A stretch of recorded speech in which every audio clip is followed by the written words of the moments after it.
Daniel Burke is a former British soldier and a volunteer fighter who has disappeared in Ukraine, and his fate remains something of a mystery. He was last seen in Zaporizhzhia on Friday, the 11th of August. Now, Daniel was one of many Brits and international volunteers who answered the call from Ukraine when Russian forces invaded last year. He set up an organisation called the Dark Angels, and they led a number of operations alongside Ukraine's armed forces. One of the most daring involved a 4-man mission into no man's land, of which Dan was a part. They trekked beyond the Ukrainian front lines towards Russian positions in what was then occupied Kherson Oblast, and used an £80,000 US-made Javelin shoulder-launched anti-tank missile to attack a Russian armoured vehicle.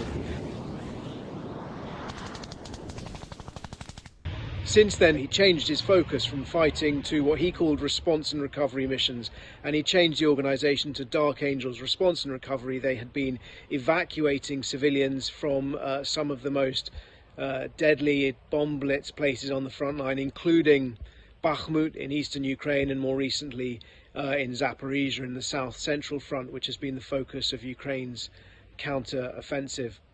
Now, we know that he was dropped off at an apartment where he'd been living in the city on Friday afternoon. By Saturday morning, he was not responding to phone messages. Ukrainian police have gained entry to his apartment. There's no evidence there of foul play. They've recorded a missing persons case, and their investigations are ongoing. Some of Dan's friends from the international volunteer community travelled to the city this week. They've been trying to spearhead investigations as well, but so far none of them have really come up with any concrete leads, any suggestions, any explanations of what might have happened to him. And there is a grim realization that it doesn't look good. Dan was a regular communicator. He was a man who was rarely far from his phone, and the fact that there's been no signal for him for more than a week now is a source of great concern, both to his friends and indeed to his family back in the UK.